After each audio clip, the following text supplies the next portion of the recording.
In today's video, I'm going to be talking about introduction to accounting.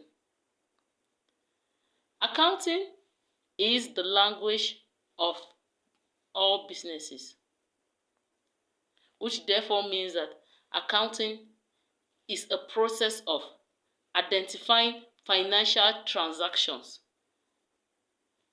recording financial transactions, analyzing financial transactions, and communicating those financial transactions to the users of accounting information. That's to the users, to those who need this information. There are a group of people that they actually need to see this financial information at the end of the period.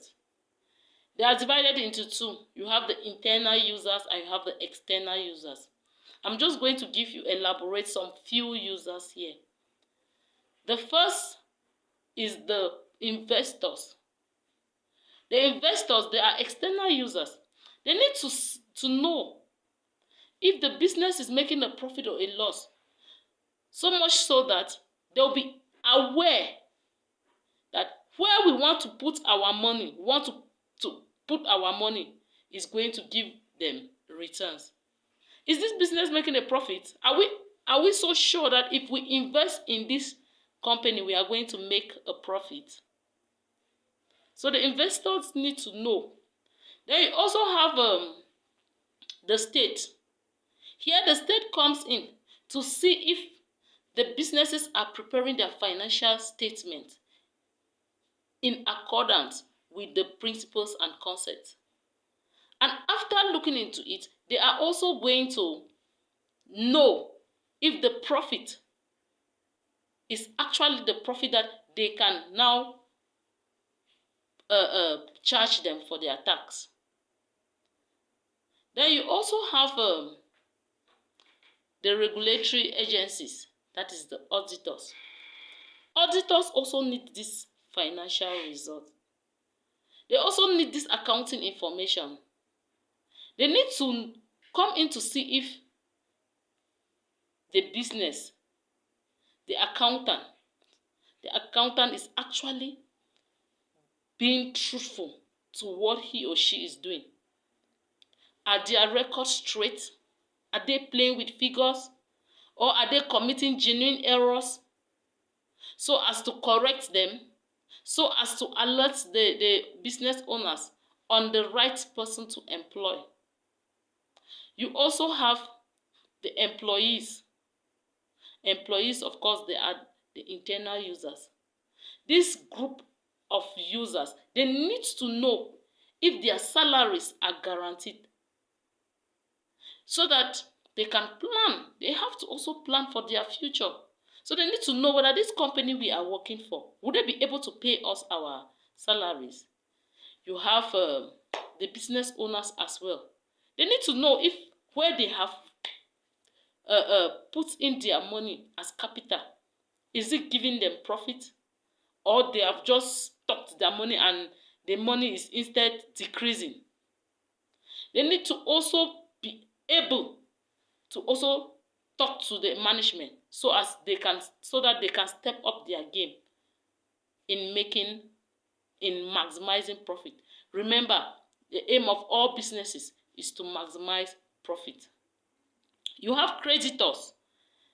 Creditors are those who sell to the company, to the enterprise on credit. That is those that the enterprise purchase from them on credit. So they need to know whether this enterprise we are selling to them, this enterprise we are actually selling our goods on credit to them, would they be able to repay us? Would they be able to pay us as they have promised that they will pay later? Remember, the business can be insolvent, so they need to be aware. So they need to see the records. Customers, on the other hand, also need the financial report. They need to see the accounting report so that they'll be able to know that we can create our personal contact with this enterprise. Anytime we want to buy on credit, they'll be there. They'll be available to sell to us on credit. There are so many users of accounting information. And now, this accounting information, how are they prepared? They are prepared in line with the principles and concepts. That is, we have the accounting principles and the accounting concept. Principles are the rules and guidelines set by the accounting standard so as to use in preparation and reporting of financial statements.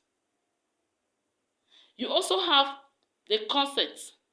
The concepts are assumptions, ideas, and rules set by the accounting standards in recording financial transactions.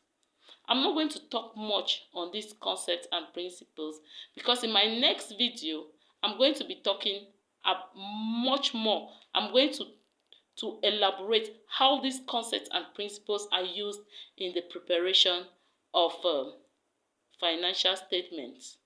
Like for instance, you have the going concern concept, which states that a business is assumed to function indefinitely, to operate indefinitely.